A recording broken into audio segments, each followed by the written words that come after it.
Dana White's Contender Series. This is Season 6, Episode 3. We got 5 fights for this Tuesday night. I'm John Kelly. Let's hear the picks. We're going to get things started in the women's strawweight division. We have Carolina Wojcik coming in as a small favorite at minus 285. The comeback on Sandra Lovato is plus 185. And Carolina Wojcik is the former ECF champion in the strawweight division. She is a bit of a wild card in terms of her striking style. Like, she definitely has good footwork, fast hands, but she tends to get a little bit of reckless at times. We've seen some fights on the regional scene where she sort of just crashes forward, crashes into the pocket, and ends up getting clipped with an uppercut. She's been rocked a little bit there, but she's never been finished in any of her fights. 6 of her 8 wins have come by decision, so she's typically more of a decision fighter. And like I said, she has pretty good footwork. Her striking is solid. Her biggest issue is she gets a little bit reckless, needs to kind of shore up that defense a little bit. But then on the flip side, the Sandra Lovato side, the level of competition is definitely not to the extent of Carolina Wojcik. Wojcik has a split decision loss to Cheyenne Vlismas, current fighter in the UFC. She fought somebody else that I think was decent on the regional scene as well. So a couple respectable losses for her. Lovato, on the other hand, has basically only fought low-level competition, and she hasn't really blown them away, at least not to the extent that you would expect. But she does seem to be a pretty well-rounded fighter. I don't rate her skill set very highly. To be honest, I don't think either of these fighters, whether they make it to the UFC or not, I don't think they're going to make much noise in the strawweight division moving forward. But in terms of this matchup, Lovato's a decent striker herself. She does have fast hands.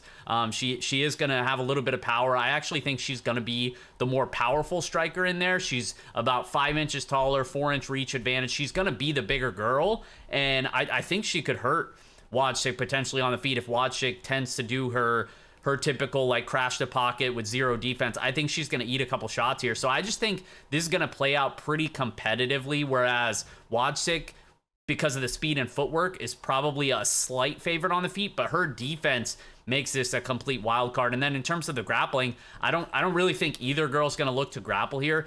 If one of them does, I actually favor Lovato there. She's only a purple belt in Brazilian Jiu-Jitsu, but she is a little bit of aggressive, and I actually think she'd be the better grappler. But I am expecting this to be a kickboxing match for 15 minutes. Like I said, I'm not high on either of these fighters, so I actually don't mind taking the dog shot here on Lovato, first fight of the night, on the basis of Wojcik should probably just not be this big of a favorite in a fight that I expect to play out pretty competitively. So we're going to go with Lovato for the DGen parlay, start things off with the dog. Up next in the flyweight division, we have Clayton Carpenter coming in as a minus 285 favorite. The comeback on Edgar Charas is plus 240. And this one I'm excited for. Clayton Carpenter, I honestly think, is probably one of the more UFC ready prospects that we've seen on this season of Contender Series. It's just the whole package, right? He's obviously got the grappling. He is, I believe, a brown belt in Brazilian Jiu-Jitsu, a credentialed brown belt. He's done a bunch of grappling tournaments. He's been a brown belt for 4 or 5 years now, probably getting close to that black belt, but we'll see. But either way, it's just the whole package, because it's not just the grappling. He's showed solid wrestling. He's landed multiple takedowns in a lot of his fights. His one fight in LFA that went to decision, he was able to grind that out for 15 minutes, land multiple takedowns there. The wrestling was on point there. The striking has come a long way. The striking, he's very explosive striker on the feet. He's got multiple first round finishes, heavy leg kicks, big power in his hands for a flyweight fighter. So I just think at 5-0, there's a lot of questions that we still have for him, just in terms of the level of competition. Yes, he's fought over an LFA, but some of those guys weren't the greatest. So I definitely want to see him tested at the UFC level, but I do think he could be a great addition to the flyweight division, assuming that he gets this win. And his opponent, Edgar Charas, it's important to note he's a 7-3 prospect. He trains out of Entron Gym in Mexico. He's actually a regular training partner of Andres Luna, who we talked about back in week 1 on this season down there in Mexico. But in terms of the skill set, this guy's a finisher by nature himself. He's got 7 wins, all 7 of which have come inside the distance. The thing is I just don't think he's really all that great outside of his finishing ability.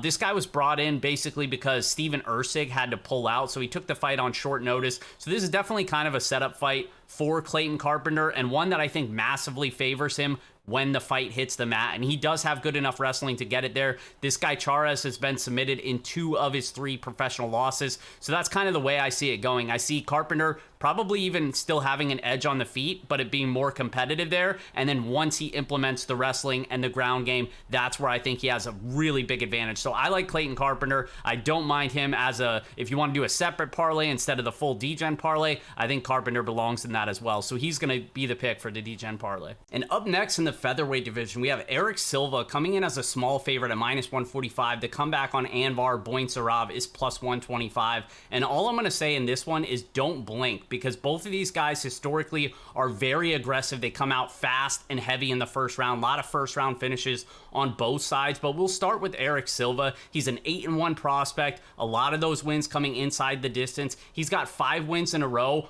all coming in the first round, 4 of which are by rear naked choke. So yes, he does have explosive striking, but he's really just striking to set up his grappling. And as soon as he takes you down, he is very good at finding the back, finding your neck, and choking you out. So I definitely lean him in terms of the grappling edge. I think that is the biggest advantage in this fight, because on the feet, he's going up against Bointsarov, who comes from a Glory kickboxing background. He actually has a win over Giga Chikadze in Glory kickboxing, but he's just a 3-0 prospect in terms of MMA. All 3 wins have come by first round knockout. Yes, he does have the explosive power. He's obviously got the technical striking background, like I said, but his defensive grappling is unproven at best, and I think Silva is going to have a really, really big edge there. So even though I think Bointsarov is probably the better striker on the feet, more likely to finish on the feet, Silva is a big dude, and he's powerful as well, and I really think he's just going to, at all costs, try to get this fight to the mat where he will have a grappling advantage. So I'm going to lean with the grappler versus striker. I'm almost always going with the grappler as long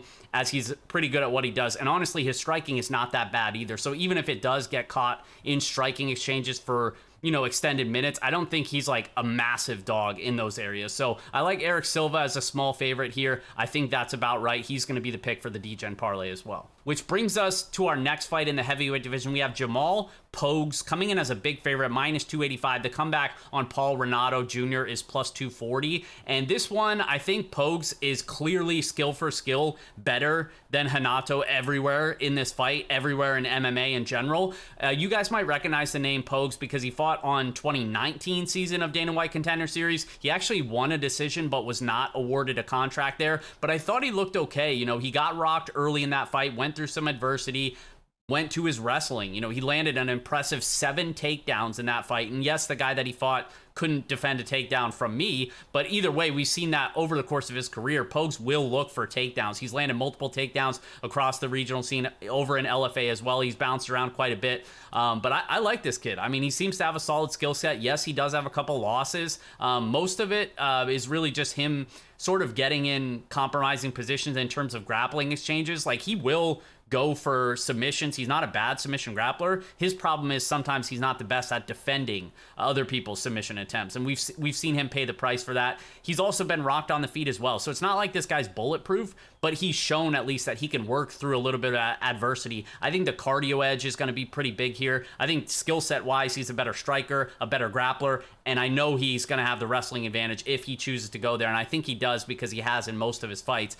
But on the flip side, Paul Renato Jr., we really can't find much of this dude. Like, there's not a ton of tape on him out there, but from the limited tape that I did find, he seems to be just your typical big guy, tries to land a power shot. He's got a 10-1 record, but it's interesting because he actually used to fight at, I think, 170 pounds, and then he took 4 years off back in 2017, comes back to fight at heavyweight. So he literally pulled the Jake Collier and gained a bunch of weight, looked a lot slower, looked a lot worse, and has only had 3 fights in the heavyweight division, and they've been against complete scrubs. So yes, he's won, but one dude was 44, I think, one dude was 49, and then there was some other guy with a losing record. Like, the level of competition is just simply not there, and now he's fighting a guy that's much more proven, that's been on Contender Series before, that's fought, respectable regional talent and has looked okay, looks to have a good gas tank. I just think the wrestling edge is huge here, but like I said, all around, I think Pogues is better everywhere, so got to go with the big favorite in this one. Which brings us to our main event, the one you guys have all been waiting for. It's Bo Nickel coming in as the biggest favorite on the card, a minus 1250 favorite. The comeback on Zachary Borrego is plus 800. And you don't need me to tell you about Bo Nickel. This guy, you know, you've heard that name in circling around different circles in the MMA industry because he obviously comes from a super high level wrestling background. This guy was a 3-time NCAA national champion when he wrestled at Penn State. He's trained with other fighters working on their wrestling, coaching their wrestling. He basically partnered with American Top Team, opened up his gym in Happy Valley there, and has since set his eyes on the MMA world. So he fought once professionally, so he's turned pro recently, fought once professionally, knocked a dude out within like 30 seconds or inside of a minute, and the guy wasn't very good, but it's just the way that he did it, it came from the striking, which was good to see because we know he's going to have the wrestling, he's always going to have the ground game in his back pocket, but if the striking starts to come around as well, you know, you don't want to just be stuck on your wrestling like a Mark Madsen in MMA, because at times you're gonna pay the price when you have to stick to your feet. And now, credit to Madsen, we've seen him start to improve the hands, and that's what Bo Nickel has been focusing on. But regardless, against this dude Borrego, like I don't even think it really matters. This guy Zachary Borrego is honestly not very good. Like, I was not impressed with his striking, fights with his hands down, footwork, you know, he's just kind of slow, plodding around. He's got a 3-0 professional record. Level of competition very poor, as we typically see on Contender Series. But he was only 3-3 as an amateur as well. One of those fights got completely dusted inside the first round, wrecked in the clinch, hurt to the body, and then the dude knocked him out on feet, and he was like completely out for a while too. So like the durability, I'm not even sure is all that great, but regardless, Bo Nickel is going to cut through this dude on the mat.